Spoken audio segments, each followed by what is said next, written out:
Greetings. I would like to welcome you to this week's African History lesson, presented by the Office of African, African American, Latino, Holocaust, and Gender Studies. We will continue our journey as we unpack and discuss the rich and extensive history of Africa and its people, and the contributions that African people have made to world civilization and world history. Each week, we usually discuss multiple topics within each lesson. But this week's topic is such a massive, heavy topic that I wanted to devote today's lesson to that solely that one topic. And that topic is the controversial and highly debated Africa and the transatlantic slave trade. This is a topic that has been told from multiple perspectives, that's been misinterpreted and also mistaught in some of our schools. Our learning objective is that students will be able to discuss the factors that led to the transatlantic slave trade. And most importantly, students will be able to understand how the transatlantic slave trade interrupted African history and impacted the development of the continent in terms of economic and social development. I usually conclude each week's lesson with a quote, but this week I'm going to start off with a quote. And this quote is from Mutabaruka. Slavery isn't African history. It interrupted African history. So I just want to let you sit with that for a minute and process and try to interpret its meaning. But remember also that we're going to come back and circle back to this quote at the end of the lesson and see if we can find new meaning and new interpretations of it.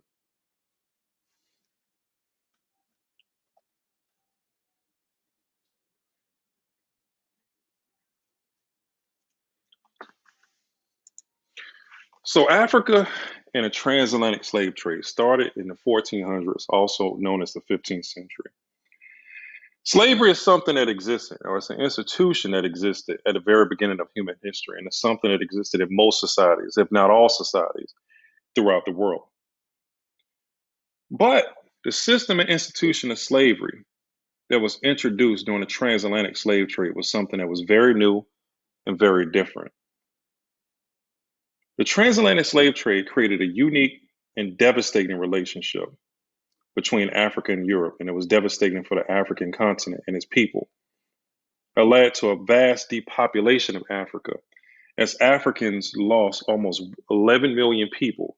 Those are only estimates. Some historians estimate up to 20 million Africans were taken captive by Europeans. But this relationship was very advantageous for Europeans as it contributed to their wealth and also their development economically and socially. At first, the slave trade started off in some smaller forms of human trafficking, and it only supplemented a trade of human beings that already existed within Europe. But by the mid 15th century, the 1400s, it became one of the largest forced migrations that ever existed in human history. The transatlantic slave trade began with the Portuguese or Portugal, and subsequently other European kingdoms and nations eventually entered into this overseas trade. The Portuguese were the first to kidnap or capture people from the West Coast in Central Africa and take them back to Europe. After the European discovery of the American continent, or the Americas, which is South and North America, the demand for African labor gradually increased. As other sources of labor, both from Europe and also among indigenous Americas, became much more insufficient. We must note that indigenous Americans, or what we call Indians, were largely wiped out by European diseases.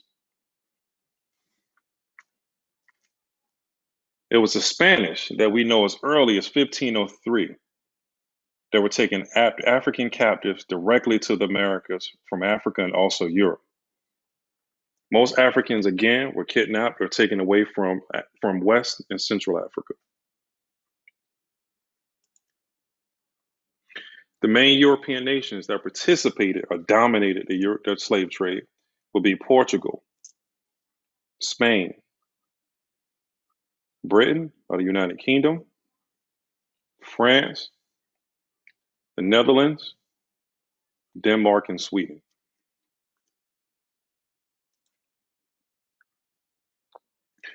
We must note and emphasize before European intervention, West Africa had an advanced economic and social infrastructure.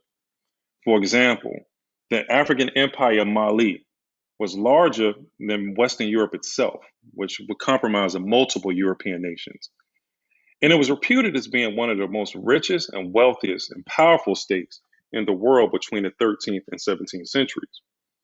We must also note the University of Sankore, based in Timbuktu, was one of the most renowned learning centers in the entire world between this time period.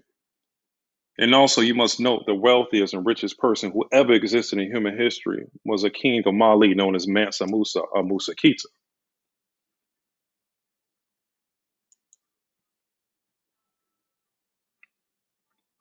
As I said before, slavery existed throughout the world at this time period. But we must remember the term slave, which was used, that we know of, was very different and it took on different nature and different role throughout most societies than what we know of that was introduced by Europeans and introduced during the transatlantic slave trade. Africans, slavery existed in Africa, and Africans could become enslaved as a form of punishment. It can be a form of punishment for a crime, payment for a family debt, or most commonly of all, being captured as a prisoner of war. But in some African societies, the common slave could rise up through the ranks to become a high ranking official and also landowners, and they had reserved some rights, human rights. We must note also, and some people say that Africans traded and participated in the slave trade as a general statement, but many Africans resisted and did not participate. Like, for example, Queen Nzinga, who's pictured in this slide, was a queen in the present day country that we know as Angola. Back then, it was known as a Congo. She refused to participate in the slave trade with the Portuguese. Also, we know of monarchs from places like the Kingdom of Dahomey, which is in present day Benin, and other African monarchs and African people who existed along the west and central coast of Africa who did not participate, who fought back. And also, we must note that even during the Middle Passage, which is the transportation across the Atlantic Ocean between Africa and the Americas, that at least 20% of those ships faced insurrections or uprisings by African people. The most famous one is the Amistad.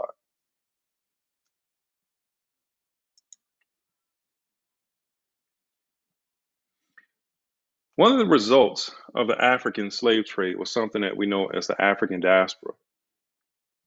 This is a term commonly used to describe the mass dispersion of African peoples from Africa during the transatlantic slave trade from the 1500s up into the 1800s. It is the greatest forced migration of a human population in history. It was millions of Africans who were transported to the Caribbean, North and South America, and even Central America, and even Europe. And as you look here, as we look at the transatlantic slave trade, you see massive numbers of African people who are brought to the Americas to be enslaved. What do you notice? That where did most of them go? And if you say the Caribbean and South America, you would be correct. Because during this time period, more than 94% of Africans were imported into the Americas, were brought into the Caribbean and South America. That's why even today, the largest population of African people outside of the African continent exists in South America, or the country that we know as Brazil. And what happened is that Africans eventually were acculturated, adapted the culture of their colonies. For example, if I was an African who was brought in to a colony that we know as Saint Domingue, which eventually became Haiti, I would have a French influence, but I'm African. If I was brought into the colony that we know as Jamaica, which is a colony that was dominated by the British or the English, I would speak English. Or I would have some of those aspects of the British culture, but essentially I'm African. But what this is known as is the African diaspora. So, a few review questions about today's lesson. First of all, when did the demand for Africans to be exploited for slave labor increase? Who are the main European powers involved in the slave trade?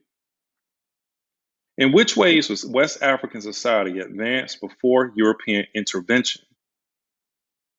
How was slavery practiced in Africa different from the form that was practiced during the trade? What is the African diaspora? What was the main cause?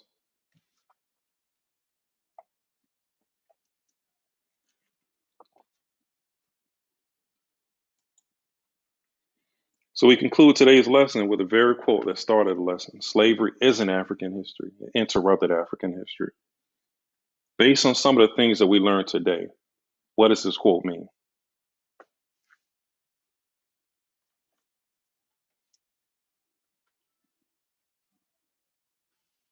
So I thank you all for your participation, your attention, as we conclude today's lesson. And I look forward to bringing you a new lesson in a chapter of African history. Thank you very much.